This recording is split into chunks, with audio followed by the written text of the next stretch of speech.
Hey, how's it going? My name is LB the Realist. This is Surrealistic Studios, LB in the AM.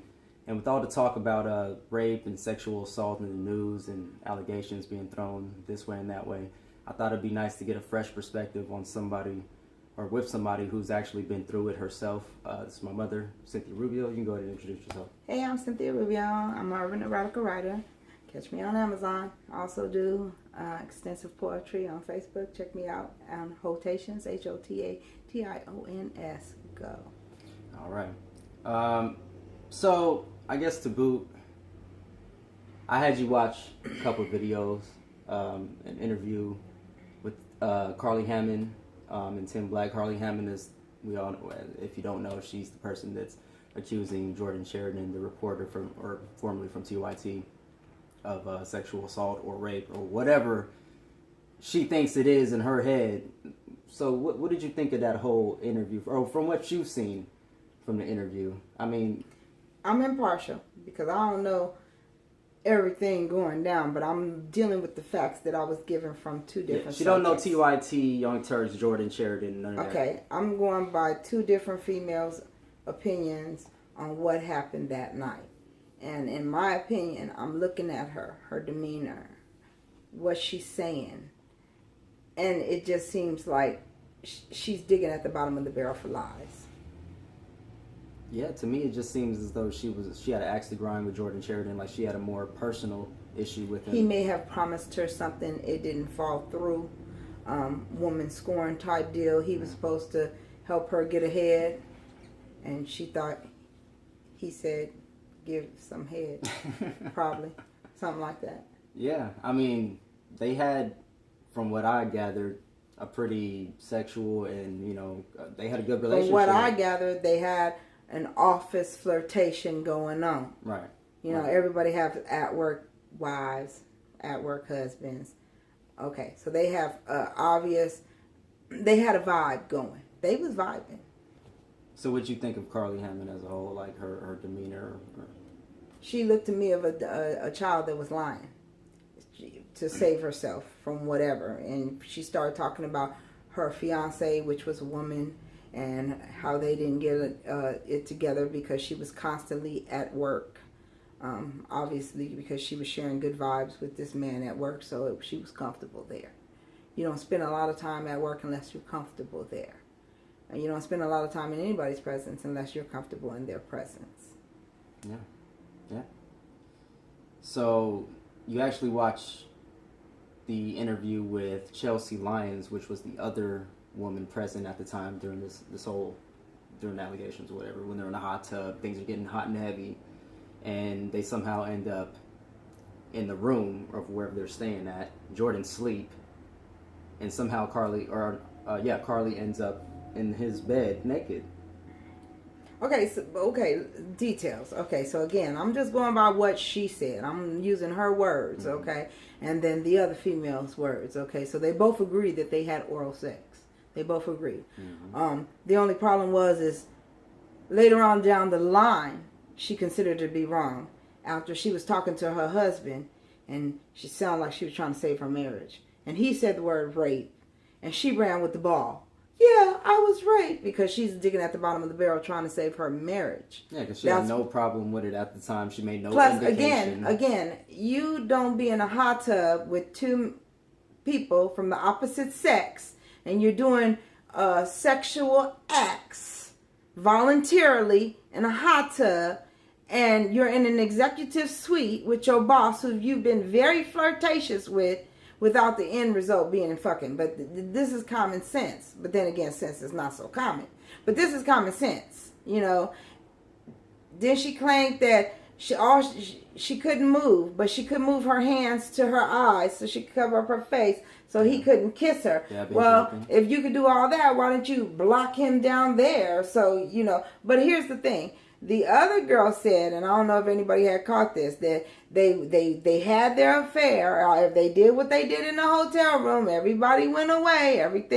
They had a little talk that they wasn't going to go through with everything or something like that to the effect. And she went on about her business.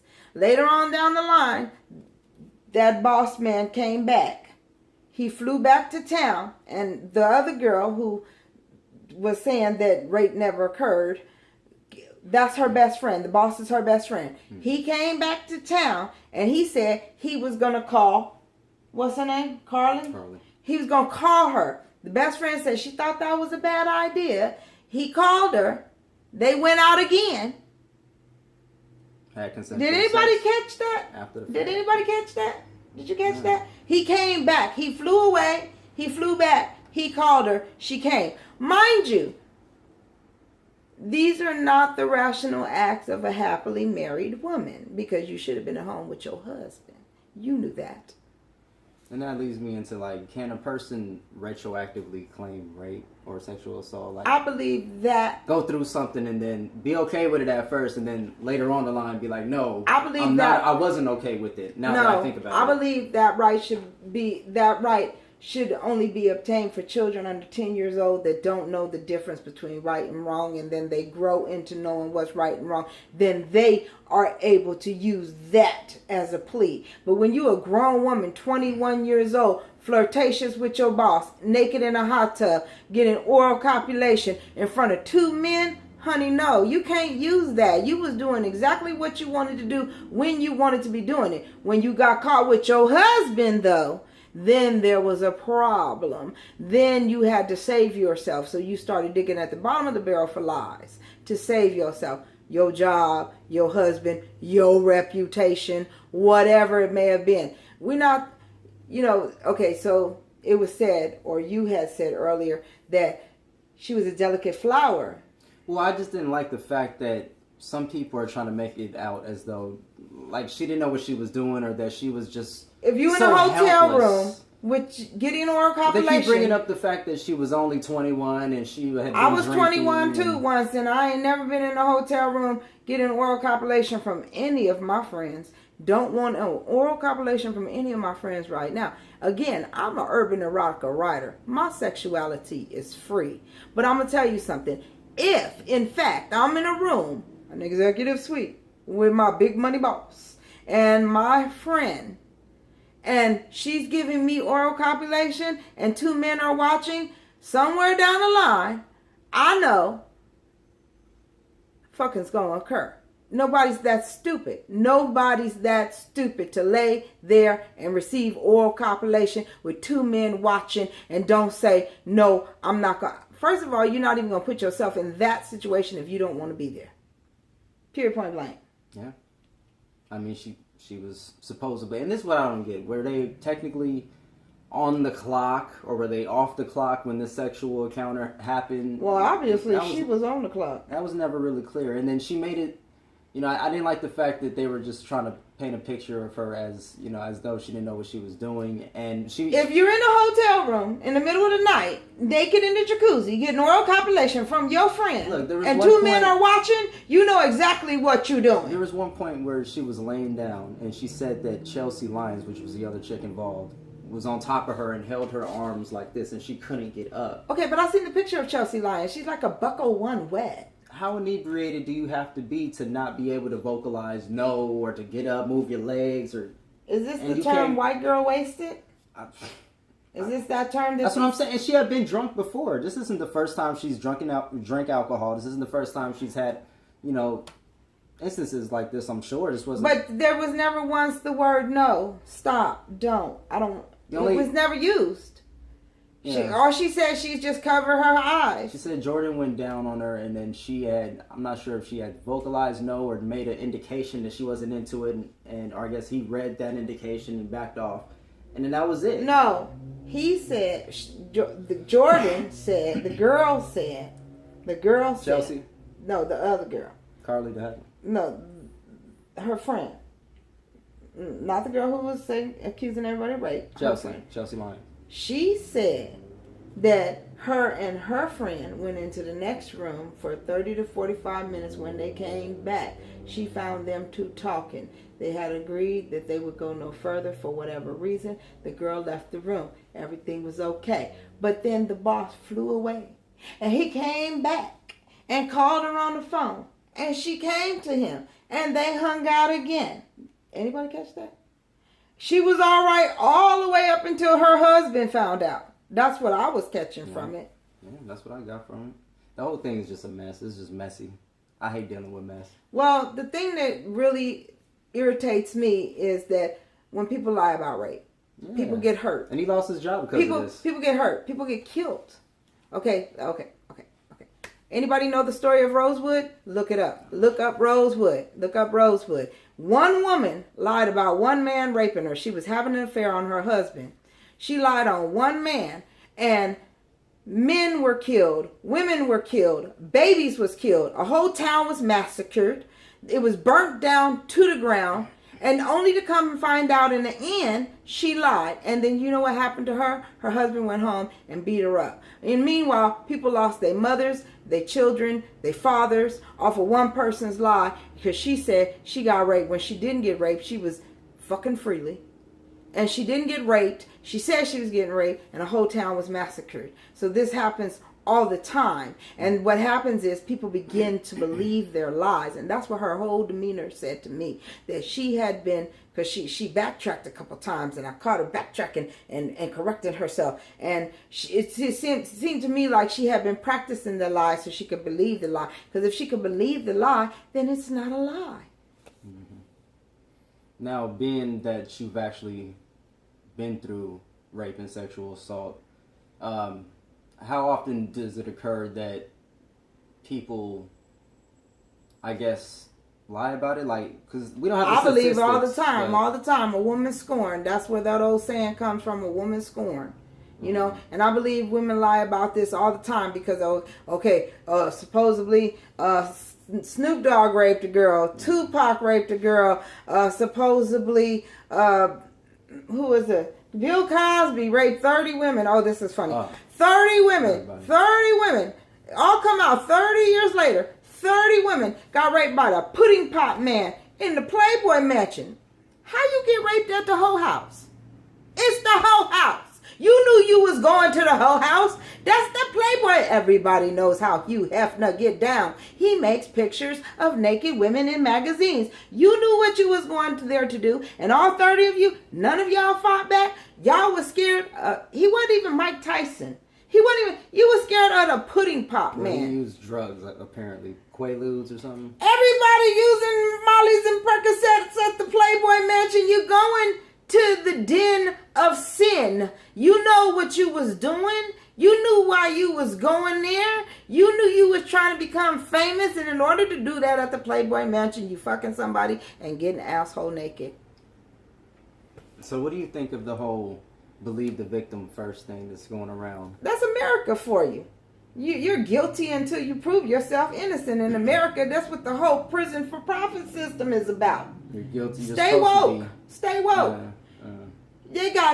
They are collecting people in masses to take them to prisons so they can go sign these contracts to pay these prisoners 11 cents an hour while these people are making multiple billions of dollars off incarcerating your children, your men, your women, everybody. It's mass incarceration. It's prisons for profits. It's legalized slavery. So they don't really care if you're innocent. They just need another body because the bodies count for cash. Mm-hmm. Yeah, that's very true. And, you know, I guess there's supposed to be an investigation going on with this whole Jordan Sheridan thing. But being a person... Why didn't anybody give her a lie detector test yet? Why is this taking so long? What I'm saying, like, she should volunteer herself up for a lie detector test. But to me, as a mother, I'm looking at her. To me, as a mother, I'm looking at a child who's lying. And being that you're somebody who's been through it yourself, when you hear these kind of stories, you know, especially one from Carly, what do you think? Like, how can you tell? Are there tell signs that you're like, no, she's fucking I'm looking at body language. I am looking at, yes, in rare substances, there have been a few women that was emotionally detached to what happened to them and they was in shock or whatever, so they had no body language. But I'm looking at her body language. I'm looking at her demeanor. I'm looking at her fake tears that she's pushing from her eyes. She looks like a child lying to the parent. And then the cold part about it is she's borderline nutso because she's sitting up there making herself believe her lie. That's what I'm feeling like, and I just seen it for the first time. I'm looking at it from every perspective. Rape rape victim, a mother's perspective, a woman's perspective. And to me, I got irritated listening to her because to me, it sounded like she was pushing a lie. And she was pushing herself to believe the lie. And those are the most dangerous kind of liars. Yeah. Pretty little liars. Yeah. They made a show about it. You know, it's just hard because I think that a lot of men like me might feel as though we can't say this kind of shit because we'd be looked at like, oh, you're a dick, you're a male chauvinist, you're this, you're that. And I honestly feel everything that you're saying, but it makes more sense coming from somebody who's been through But we're it, in America. You can tell. But we're in more, America, and in America, you're guilty until you're proven innocent. You're guilty. Wasn't Cosby acquitted? I believe so. I'm not sure about We're that. going to look that up and verify that. But again, in America, you're guilty. In other words, you get big pro athlete has endorsements. One woman accuses him of rape. Nobody has any proof yet. He loses all his endorsements. Now all of a sudden he look bad on everybody because one woman has something to say. How often does it happen? All the time. Fake pregnancies, fake rapes. Men even do it. Men lie about their dicks, who they done fuck. They lie on their dicks all the time. They do. It's just a thing, pretty little liars. So I guess in conclusion, you have any final thoughts or words for those who have been raped or sexually assaulted, or those people that might find themselves in precarious situations? I'm gonna put it to you like this. Word to the wise. Stroke of advice. Genius advice. I'm like into rocket science. Don't go to your boss's hotel room in the middle of the night and let your friend give you oral copulation in front of two men if you don't want to have sex. Is that too much common sense? Common sense, not so common. So much. Okay. Don't be in no man's hotel room, boss or otherwise. Don't be in no man's hotel room if you have a husband and you don't want to have sex. Because if you have a husband, your ass should have been at home. You should have been with your man, not your boss man, your man. She just got confused about her whereabouts, like she getting confused about her story. Now this is what pisses me off. People die behind these type of lies. Lies, and people's whole lives get ruined. He lost his job because. Oh, did he? He lost his job because of all this shit. Wait. But they didn't even prove it yet. Not for rape or sexual assault. He lost his job for, I believe, misappropriating funds. But she was the straw or something. Because he was a superior, and she was working under him. So they She was working under him, all right. She was working, all right. She working right now, working my last damn nerve. Yeah. All right. Look, y'all, have a blessed day. I don't know what to say. That's just my opinion. A woman's point of view, a rape victim's point of view. I'm open sexually. I really am. But you ain't gonna catch me in no hotel room in the middle. And I don't want none of my friends, Shelly, Michelle, Fifi, none of y'all, Angel, none of y'all, to give me oral copulation at 3 o'clock in the morning in front of our bosses. Or anybody that we work with. Or anybody that we know. Just don't. I'm not gonna do it. No. I'm gonna tell you no now. Okay, no, we're not doing it. All right, thank you. Thank very you. much appreciate it. Love y'all. Bye. Catch us on all social media, Twitter, Instagram, Facebook, all that. If you're into urban erotica fiction, I'm your girl, Cynthia Rubio, all over Amazon. Again, Cynthia Rubio. And if you do like that hardcore poetry, check me out on Facebook, Hotations, Hotations. And you have a blessed day. Peace.